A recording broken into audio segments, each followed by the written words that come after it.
Salut, c'est Mr. Comlan, Monsieur Comlan. Désormais, je vais poster des vidéos ici. Et la plupart de mes vidéos, je vais parler de divers sujets. Mais de base, je vais parler du concept de crédit. Parce que le but est toujours, ou bien a toujours été de donner plus d'informations à tout le monde ici aux États-Unis, mais plus précisément envers ma communauté qui parle le français aussi. Ouais. Donc, vous pouvez vous souscrire comme ça, chaque fois que je mets une vidéo, vous avez l'information. Donc, pour ne pas perdre du temps, je veux parler de debt consolidation. Debt consolidation, c'est-à-dire lorsque lorsqu'on fait consolider vos dettes en un montant comme ça, qui vont se faire disperser dans les compagnies auxquelles vous devez de l'argent. Ouais. Donc, c'est-à-dire vous négociez avec une compagnie de consolidation de dettes. En se basant sur votre revenu, ils font des calculs et vous dites payer tel montant chaque mois, vous nous les payez et nous allons disperser ces montants envers chaque compagnie dont vous devez de l'argent. Ouais. Et la plupart des gens qui font le debt consolidation, ce sont des gens qui sont arrivés à un moment là où ils n'arrivent plus à payer les dettes. Ils sont surchargés, ils sont stressés, ils sont dans des états de désespoir. Donc, quand tu es émotionnellement, comment le dit-on, émotionnellement abattu, tu es plus vulnérable à l'escroquerie. Ou bien tu es plus vulnérable à prendre de mauvaises décisions. Debt consolidation est bon. Chaque cas dépend. Mais, la plupart du temps, sachez aussi que debt consolidation ne répare pas votre crédit. Parce que, de base, je veux vous montrer comment est-ce que il est mieux de protéger son crédit que d'aller faire le debt consolidation. C'est de là où je veux en venir, en fait. Donc, les gens qui sont dans des états de désespoir acceptent debt consolidation parce que là, ils sont soulagés et on ne va plus les harceler en les appelant chaque nuit, chaque jour. Les debt collectors les appellent. Vous devez cette dette. C'est stressant. On peut comprendre ça. Maintenant, avant de considérer debt consolidation, il faut penser à son crédit. Parce que peu importe, lorsque tu es dans ce pays, tant que tu as une carte de social de sécurité, tu as tu as un dossier de crédit. Tu vois. Donc, quand tu rentres dans le debt consolidation, ça veut dire que tu avoues à la dette. C'est-à-dire, ça veut dire que tu acceptes que la dette t'appartient. Et bon, la personne dit, mais oui, la dette m'appartient. Pourquoi je vais mentir? Oui, elle m'appartient, donc je leur dis que c'est ma dette. Mais nous oublions que nous sommes dans un pays où on peut te voir en train de commettre un acte criminel, mais tu es considéré innocent avant d'être jugé. Ce qui veut dire qu'il y a un procès pour tout. Mais chez nous, les Africains plus précisément, lorsque, par exemple en Afrique, vous êtes au marché, il y a quelqu'un qui vole. Est-ce que ça arrive que tout le monde dit « Oh non, non, non, appelez la police » et il doit aller à la justice et on doit le juger avant de prendre la décision de voir s'il est coupable ou s'il est innocent? Ça ne se passe pas comme ça. La justice est servie sur le champ, immédiatement. Comment ça le tabasser? C'est œil pour œil, dent pour dent. Sur le champ, sur le coup. Mais cette mentalité ne marche pas ici. Différentes sortes de cultures ici. Donc, si la dette t'appartient, bien sûr que ça t'appartient, mais il y a des lois qui disent que tu ne dois pas avouer à la dette. Et une grosse erreur que vous faites, c'est que les gens de debt collection vous appellent et vous paniquez. Ils demandent à vérifier vos informations. Vous leur donnez votre nom, votre adresse, votre social. Et sur ce champ-là, vous avez avoué à la dette. Donc, vous devez payer la dette. Mais ce que vous n'avez pas su, c'est que cette personne qui vous appelle, debt collector, qui vous appelle, vous ne le connaissez pas. Ça pourrait être moi. Vous voyez? Mais comme il a l'information disant que vous devez payer, vous avez paniqué et vous avez vérifié que, vous avez avoué que c'est à vous qu'appartient la dette. Vous voyez? Mais ce qui arrive, c'est que lorsqu'on vous dit que vous êtes en collection, ça veut dire que la compagnie originaire de la dette, la compagnie à qui vous devez au fait la dette, disons que vous avez prêté de l'argent sur banque A, B, banque X. Vous n'arrivez plus à payer votre dette envers banque X. Après 30 jours, 90 jours, banque X vous reporte au collection. Maintenant, vous êtes surpris qu'il y a une autre compagnie qui vous appelle à propos de la dette de banque X. Pourquoi? Parce que banque X, au fait, en effet, ils ont pris votre dette là et l'ont vendue à un troisième parti. Le troisième parti peut être moi, ça peut être n'importe qui. Ce sont des investisseurs, des individus qui payent des dettes très moins chères et qui, de nouveau, vous appellent en vous harcelant, disant que vous devez de l'argent et vous chargent plus d'intérêt.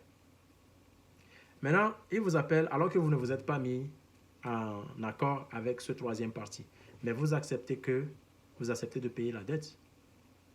Vous voyez? Alors que la loi dit que vous avez droit à ne pas avouer à la dette. Ça ne se fait pas au téléphone. Quand ils vous appellent, déjà, il y a des heures à laquelle ils doivent vous appeler. Ils vous harcèlent parce qu'ils savent que la plupart des Américains ne connaissent pas la loi. Et il y a eu un cas là où j'étais chez une dame, juste comme ça par accident, il y avait un debt collector qui vient chez cette dame-là. Et elle me dit que ça fait la 3e fois que cette personne vient lui frapper à la porte, qu'il doit de l'argent. Et c'est là où je sors, je commence à avoir une conversation avec lui et je lui dis qu'au fait, il n'a pas le droit de venir faire ceci. Il est en train d'assurer la dame juste parce qu'elle ne comprend pas l'anglais. Et je commençais à lui demander son nom. Et c'est là où il a démissionné. Il est parti. Mais il y a plein de gens qui ont ce cas-là. On vous appelle à des heures imprévues. La loi dit que vous pouvez au fait dire à ces gens-là de ne pas vous appeler à certaines heures. Ouais. Donc, c'est pourquoi on n'avoue pas. Il ne faut pas admettre à la dette. Bien sûr, c'est votre dette et ça doit être payé. Maintenant, lorsque vous entrez dans ce programme de debt consolidation, vous avouez déjà à la dette. Et lorsqu'ils prennent votre dette maintenant, lorsqu'ils vont faire le paiement, vous voyez ce qui se passe. La plupart du temps, ils éliminent, ils suppriment votre histoire de crédit. C'est quoi l'histoire de crédit? L'histoire de crédit constitue à 15% de votre dossier de crédit. Déjà, la plus grande portion de votre dossier de crédit, c'est l'histoire de paiement. Quand vous payez à temps, 35%. 30% qui est le deuxième facteur qui constitue à votre dossier de crédit. Ce 30%, c'est ce qui est l'usage de votre carte de crédit. Comment est-ce que vous utilisez votre carte de crédit? Et la plupart du temps, quand je demande aux gens, ils disent « Ouais, je l'utilise et je le paie. » Ok, c'est bon. C'est combien ta limite? 1000$. Donc tu utilises 1000$ et tu le paies? Oui. Et alors que ce n'est pas comme ça que ça doit se faire. Quand c'est 30%, il faut respecter ça.